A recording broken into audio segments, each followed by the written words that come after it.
যি কাম কৰে তেওঁৰ বদনাম হ'ব, কাম নকৰা মানুহৰ ঘৰত বহি থকা মানুহৰ কোনো। নমস্কাৰ, মই ৰশ্মিৰেখা কাকতি আৰু আপোনালোকে চাই আছে আছাম ৰিপৰ্টছ লাইভ। আৰু আজি আমি আহি উপস্থিত হৈছোঁ মৰিগাঁও সদৰ বিধানসভা সমষ্টিৰ মানে বিশেষ ব্যক্তিৰ ওচৰলৈ আহিছোঁ। তেখেত হৈছে সন্মানীয় বাবুল বৰাদেৱ, আৰু তেখেতে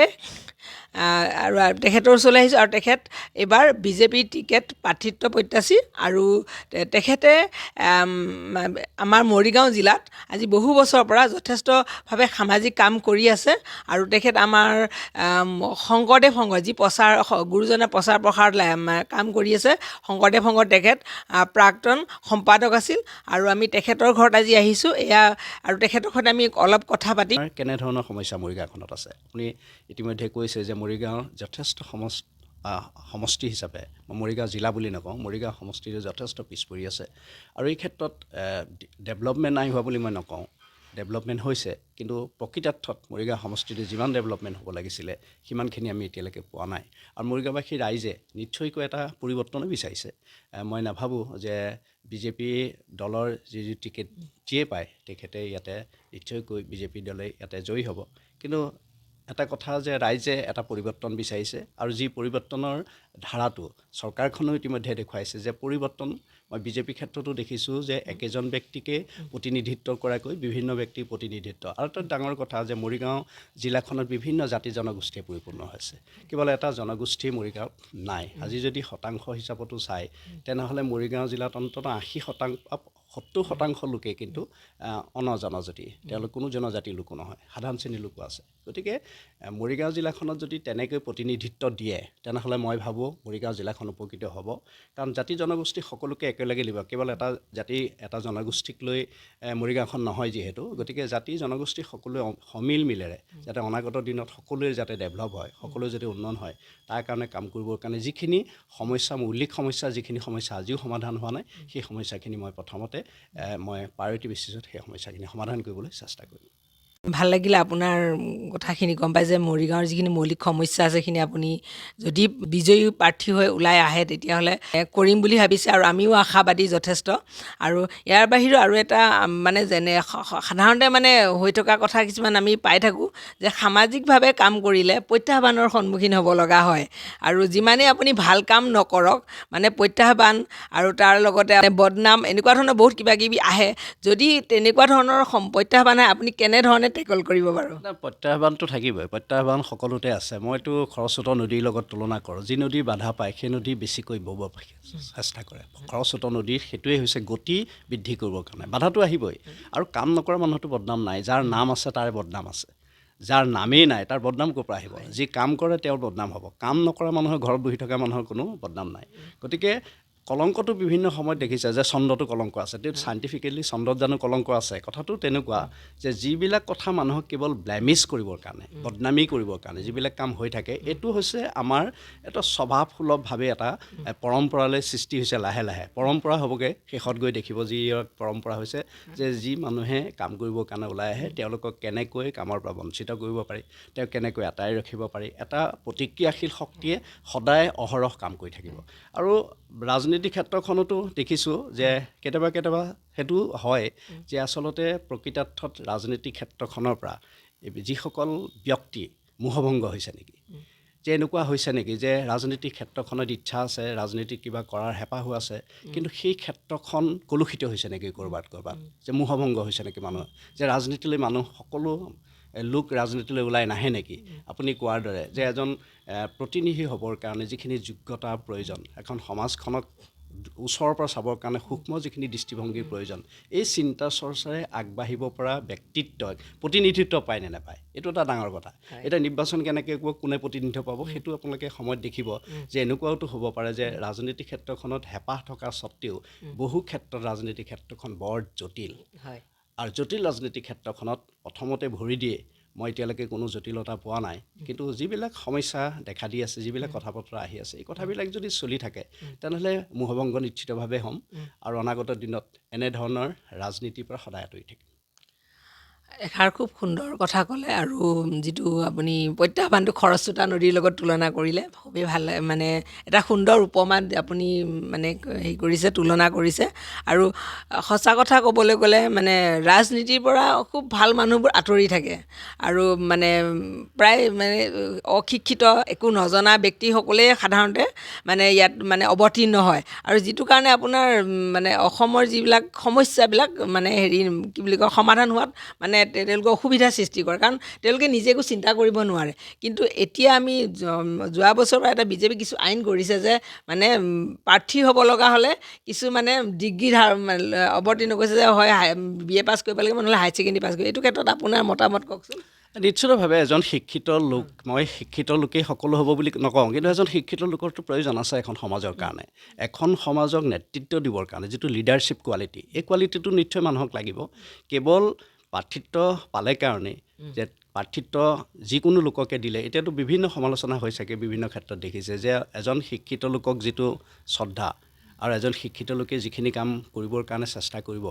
অশিক্ষিত লোকে নকৰিব বুলি মই নকওঁ কৰিব পাৰে কিন্তু এইটোও চোৱা দৰকাৰ যে এটা কোৱালিটি এটা ভেলু এডুকেশ্যনত যেনেকৈ আমি এটা কোৱালিটি বিচাৰোঁ ঠিক তেনেকৈ আমাৰ ৰাজনীতিটো যদি আমি এটা প্ৰমূল্যবোধৰ যদি ৰাজনীতি কৰিব বিচাৰোঁ তেনেহ'লে শিক্ষাটো নিতান্ত দৰকাৰ হ'ব কোনো শিক্ষা দীক্ষা নোহোৱাকৈ এইখিনি যদি পৰম্পৰা হৈ যায় তেনেহ'লে মানুহে ভাবিবলৈ বাধ্য হ'ব যেনে ৰাজনীতি কৰিবৰ কাৰণে আমুক হ'লেই হ'ল কিন্তু চাকৰি কৰিবৰ কাৰণে ডিগ্ৰী লাগিব আমুক লাগিব আমুক কোৱালিটি লাগিব কিন্তু ৰাজনীতি কৰিবৰ কাৰণে একো কোৱালিটি নালাগে ৰাজনীতিত কি কোৱালিটি লাগিব ৰাজনীতিত আপুনি যিমান ভিতৰকলৈ যাব পাৰে যিমান বেয়া কাম কৰিব তেনেহ'লে আপুনি ৰাজনীতিত চিট পাব আপোনাৰ দৃষ্টি আকৰ্ষণ কৰিব এইটোৱে যদি হয় তেনেহ'লে আপুনি কোৱাৰ দৰে মই সেইকাৰণে কৈছোঁ কোৱালিটিত মই গুৰুত্ব দিছোঁ এইটো এডুকেশ্যনে নহয় এতিয়াতো এডুকেশ্যন নলেজ এণ্ড কনচেপ্ট এইকেইটা আটাইতকৈ ডাঙৰ বস্তু এতিয়া যদি এডুকেশ্যন বুলি ক'লে আমি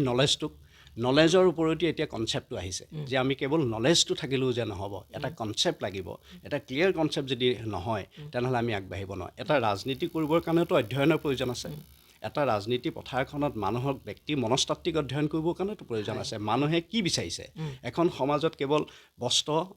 ঘৰ এইকেইটাই বিচাৰিছে নে মানুহক আৰু কিবা কিবি লাগে মানুহৰ এটা সন্মান মৰ্যাদাপূৰ্ণ এটা প্ৰতিনিধিত্ব লাগে এখন সমাজত যিখন উচ্চ সমাজত এজন মৰ্যাদাসম্পন্ন লোকে যেতিয়া নেতৃত্ব লয় তেতিয়া সমাজখনক মানুহে চায় এতিয়াতো আমাৰ কেতিয়াবা এনেকুৱা বিভিন্ন সমষ্টি আপুনি দেখিব যি সমষ্টিত মানে ক'বলৈকে লাজ লাগে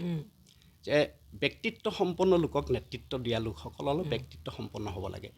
এখন বৃহৎ সমাজক মৰ্যাদা সম্পন্ন সমাজ এখনক নেতৃত্ব লোৱাসকলক অলপ হ'লেওতো মৰ্যাদা সম্পন্ন লোক হোৱা কিন্তু দৰকাৰ এইটো সঁচা কথা আৰু যিটো আপুনি ক'লে আৰু মানে ভেলু অফ এডুকেশ্যন এইটো আচলতে প্ৰয়োজন হয় আৰু শিক্ষাৰো প্ৰয়োজন আছে আচলতে এইটো কাৰণে কৈছোঁ যে কিছু কথা চিন্তা কৰিবলৈ কিছু কথা ভাবিবলৈ বা এই কামটো এনেকৈ কৰিবলৈ মানে নিজেও অলপ চিন্তা কৰিব লগা হয় আৰু সেইকাৰণে মানে কি আপোনাৰ দৰে এজন ব্যক্তি যেতিয়া আমাৰ ইয়ালৈ মানে বিজেপি বুলি নহয় যিকোনো এটা দলৰ হোৱা হ'লেও আপুনি যদি ওলাই আহিছে আমি সদায় আপোনাক ৱেলকাম জনাই আছোঁ আহক আৰু এতিয়া যিহেতু মানে শাসকীয় দল আৰু শাসকীয় দলৰ জৰিয়তে আজিকালি বিজেপিয়ে যথেষ্ট কামো কৰিছে এইটোত মানে ন' ডাউট মানে আৰু গতিকে আৰু আমাৰ যিজন মুখ্যমন্ত্ৰী তেখেতেও যথেষ্ট কাম কৰিছে বাৰু আৰু সেই দলৰে যিহেতু আপুনি আহিছে আৰু আমি আশা কৰিছোঁ আপুনি যথেষ্ট কাম কৰিব পাৰিব আৰু সেইখিনি মানে ঈশ্বৰেও আপোনাক মানে শক্তি দিয়ক আৰু দ্বিতীয় কথা আৰু কথাটো হ'ল কি আপুনি এনে সামাজিক ক্ষেত্ৰখনত কেতিয়াৰ পৰা জড়িত হৈছে মইতো সামাজিক ক্ষেত্ৰখনকে খুব সৰুৰ পৰাই জড়িত হৈছোঁ তথাপিও যদি মোক দায়িত্বৰ ক্ষেত্ৰত চাই যেনে 97ৰ পৰা আজি পৰ্যন্ত আজি 28 বছৰ 97ৰ পৰা মই এই ক্ষেত্ৰখনত জড়িত হৈ আছোঁ আৰু বিভিন্ন দায়িত্বৰে অকল যে শ্ৰীমন্ত শংকৰদেৱ সংঘই নহয় মই ব্যাপকভাৱে কম্প্ৰিহেনচিভলি চালে মই গোটেই সমাজখনৰ লগত প্ৰত্যেকটো অনুষ্ঠানৰ লগত জড়িত হৈছোঁ সাহিত্য কওক সংস্কৃতি কওক যিকোনো কথা আজি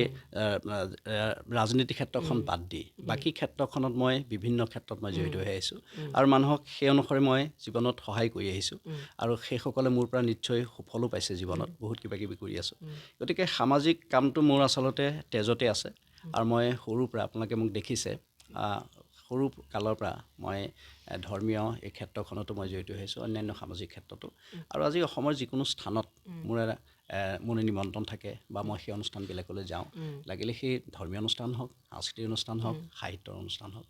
গতিকে মোৰ সেইটো অব্যাহত থাকিব আৰু অবিৰতভাৱে মোৰ যিটো সামাজিক যিটো ষ্টেটাছ মোৰ যিটো সামাজিক মৰ্যাদা এইটো মই সদায় ৰক্ষা কৰি যাম যাতে কোনোদিনে কলুষিত নোহোৱাকৈ বিতৰ্ক আহক মই বিতৰ্কলৈ ভয় নকৰোঁ আৰু বিতৰ্ক নাথাকিলে মানুহে কামো কৰিব নোৱাৰে হিমন্ত বিশ্বই ইমান কাম কৰিছে ইমান ডাঙৰ কাম কৰিছে কিমান প্ৰত্যাহ্বান তেওঁৰ সন্মুখত প্ৰত্যেকটো খোজতে তেখেতে প্ৰত্যাহ্বানৰ সন্মুখীন হৈছে আজি মোদী ডাঙৰীয়াই কিটো প্ৰত্যাহ্বানত আজি প্ৰধানমন্ত্ৰীৰ দায়িত্ব লৈছিল কিন্তু আজিৰ বিশ্বৰ 1 নম্বৰ শক্তিধৰ ৰাষ্ট্ৰলৈ উন্নীত কৰিবৰ কাৰণে যিখিনি চেষ্টা এইটো হৈছে তেওঁৰ যিটো চাইক'লজি আৰু তেওঁৰ যিটো দৃষ্টিভংগী যিটো দৰ্শন আৰু তেওঁটো ব্যাপকভাৱে চাব পৰা ডাঙৰকৈ বহলকৈ সমাজখনক দেখিছে তেওঁ ওচৰৰ পৰা আৰু সেইকাৰণে তাৰ কাৰণে তেওঁ সামাজিক কাম কৰিছিল প্ৰধানমন্ত্ৰী ৰাতিৰ ভিতৰত তেওঁ প্ৰধানমন্ত্ৰী হোৱা নাই তেওঁ জীৱনত যিমানবিলাক সামাজিক কামৰ লগত জড়িত হৈ আছে সামাজিক কামবিলাকে তেওঁক এটা শক্তি দিছে আৰু হিমন্ত বিশ্ব শৰ্মা ডাঙৰীয়াৰ লগত একেলগে একেটা শ্ৰেণীকোঠাত বহি পঢ়া নাই কিন্তু সমসাময়িকভাৱে আমি একেলগে তেওঁ কটনত থাকোঁতে আমি বিশ্ববিদ্যালয় একেলগে আছিলোঁ আৰু সেই বন্ধুত্বসুলভভাৱে হিমন্ত বিশ্বৰ লগত থাকি অনুভৱ কৰিছোঁ ইমান এগৰাকী এনাৰ্জেটিক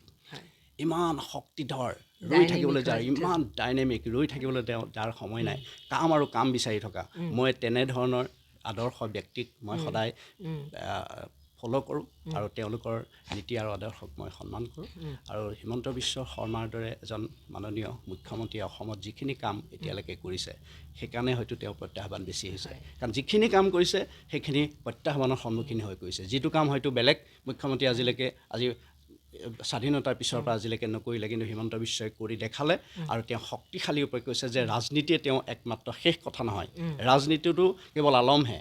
ৰাজনীতিটো কেৱল ক্ষমতাহে মনটোহে আচলতে আচল বস্তু এজন মানুহৰ ব্যক্তিত্ব নিৰ্ভৰ কৰে তেওঁ কি চিন্তাৰে কাম কৰিব বিচাৰিছে কোনটো কাম নিৰ্বাচন কৰিবলৈ কোনটো প্ৰায়ৰিটি দিব সেইটোহে ডাঙৰ কথা গতিকে এনে ৰাজনীতি ব্যক্তি এটা হৈ মানুহে ভোট দিলে কাৰণে জিকিলে কাৰণে তেওঁ কিবা ৰাজনীতি কৰি আছে সেইটো এটা বেলেগ বস্তু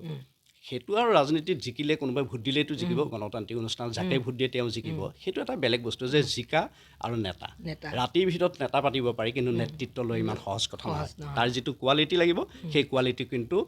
গঢ়িব লাগিব সেই কোৱালিটিটো তেওঁ হ'ব লাগিব তেতিয়াহে মানুহে তেওঁ একচেপ্ট কৰিব আৰু এটা কথা সুধো এইখিনি একেবাৰে শেষত আৰু মানে কি হয় কেতিয়াবা নতুনত্ব সমাজলৈ নতুনত্ব আনিব লগা হ'লে বহুত বেছি প্ৰত্যাহ্বান শব্দটো আকৌ এবাৰ মই ব্যৱহাৰ কৰিছোঁ বহুত বেছি পৰিৱৰ্তন আহিবলৈ মানে কি আপুনি নতুন কিবা এটা কৰিব বিচাৰিছে মানে হেৰিত আৰু যিটো আমাৰ অসমত হৈ আছে ন এইটো সন্দৰ্ভত আপোনাৰ মানে মতামতটো কওকচোন মানে নতুনত্ব এটা অসমত প্ৰতিষ্ঠা কৰিব বিচাৰিছে তেতিয়া মানে এটা মানে জোকাৰণি যিটো হয় এইটো ক্ষেত্ৰত আপোনাৰ মতামতটো সেইটো হৈছে প্ৰত্যাহ্বান গ্ৰহণ কৰিব পৰা নতুনত্ব কৰিবৰ কাৰণে কাৰোবাৰ ভয়ত কাৰোবাৰ ভীতিগ্ৰস্ত হয় কাৰোবালৈ চাই কাৰোবাৰ মৰম আৰু দয়াত এইবিলাক নহয় যে কিবা এটা কাম কৰিবলৈ হ'লে কোনোবা কেইবাটা দিশ তেওঁ নেদেখা ল'ব লাগিব তেওঁ যেনে সেইটো দৃষ্টি নাইকিয়া কৰি দিব লাগে যে মই এইটো কাম কৰিম যিটো টাৰ্গেট যিটো লক্ষ্য সেইটো কিন্তু প্ৰথমতে ফিক্স কৰি ল'ব লাগে যে মই এইটো কাম কৰিম এনেকুৱা ব্যক্তি আছে যে যিটো কাম কৰিবৰ কাৰণে তেওঁ আচলতে মনত নায়েই তেওঁটো ভাৱনাত নায়েই ভাৱনাত নহয় কাম এটা তেনেকৈ তেওঁ কেনেকৈ কৰিব গতিকে তেওঁ কোনে দেখাই থাকিব যে এইটো কৰক সেইটো কৰক সেইটো কৰক গতিকে হিমন্ত বিশ্ব শৰ্মা ডাঙৰীয়াৰ প্ৰত্যাহ্বান এইকাৰণে আছে যে যিকেইটা ক্ষেত্ৰ তেওঁ বাছি লৈছে এই ক্ষেত্ৰকেইটা আপুনি কল্পনা কৰক জাতি মাটি সংস্কৃতি আৰু ভেটি এই গোটেইকেইটা ক্ষেত্ৰ ৰক্ষা কৰিবৰ কাৰণে আমি জাতীয়তাবাদৰ কথা কওঁ কিন্তু জাতীয়তা ৰক্ষা কৰিবৰ কাৰণে চেষ্টা কৰোঁ নেকি আমি চেতনাবোধৰ কথা কওঁ কিন্তু কোনটো অসমীয়া জাতীয় চেতনাৰ কাৰণে কাম কৰিছোঁ কোনোবাই কেৱল ৰাজনীতি সুৰক্ষাৰ কাৰণে নিজৰ আসন সুৰক্ষিত কৰিবৰ কাৰণে কেৱল আসনখন খামুচি থাকিবৰ কাৰণে চেষ্টা কৰা একচাম মানুহ আছে আৰু সেইসকলে কেৱল আসন খামুচি বছৰৰ পিছত কেৱল ইতিহাস গঢ়িলে যে কিমান বছৰ মই MLA হৈছোঁ কিমান বছৰ মই আমুক হৈছোঁ ইতিহাস কৰিব পাৰিব উন্নয়ন একো নহয় মানুহৰ ইচ্ছাৰ ভিতৰলৈ মানুহৰ অন্তৰ ভিতৰলৈ মই কৈছোঁ ইতিহাসত নাম লিখিবলৈ খুব সহজ কিন্তু মানুহৰ হৃদয়ত নাম লিখিবলৈ বৰ টান এতিয়া মানুহৰ হৃদয়ত নাম লিখি জোৰ জবস্তি ভোট দি পেলাই এখন ৰাষ্ট্ৰত এখন ৰাজ্যত এখন সমষ্টিত জোৰ জবস্তি কোনোবা কেইদিনমান ক্ষমতাত থাকি ইতিহাস ৰচনা কৰিব পাৰে কিন্তু সেই ইতিহাসে মানুহক জীয়াই ৰাখিব নোৱাৰে ইতিহাস সদায় কিতাপৰ পাততে থাকিব সঁচাকৈ আজি মানে এই সময়খিনি মানে যথেষ্ট ভাল লাগিলে বহুত কথা আপোনাৰ পৰা মই জানিলোঁ আৰু শিকিলোঁ আৰু মানে আৰু আমাৰ লগতে আছাম ৰিপৰ্টছ লাইভৰ লগতে আমাৰ যিসকল দৰ্শক তেওঁলোকেও আপোনাৰ এই মানে ইণ্টাৰভিউটো চাই যথেষ্ট উপকৃত হ'ব বুলি আমি ভাবিছোঁ আৰু আমাৰ ফালৰ পৰা আপোনাৰ এই যাত্ৰাটো অব্যাহত থাকক আৰু ঈশ্বৰে যাতে আপোনাক বহুত শক্তি দিয়ক যাতে সমাজৰ কাৰণে আৰু কাম কৰিব পাৰে ধন্যবাদ আছাম ৰিপৰ্টছ লাইভক মই আপোনালোকক পুনৰবাৰ আৰু সমগ্ৰ অসমবাসী ৰাইজ আৰু উত্তৰ পূৰ্বাঞ্চল যিসকলে দৰ্শকে চাই আছে তেখেতসকলে মই প্ৰণাম জনাইছোঁ স্বাগতম জনাইছোঁ আৰু কিবা যদি ভুল ত্ৰুটি হৈছে আপোনালোকে নিশ্চয় ক্ষমা কৰি দিব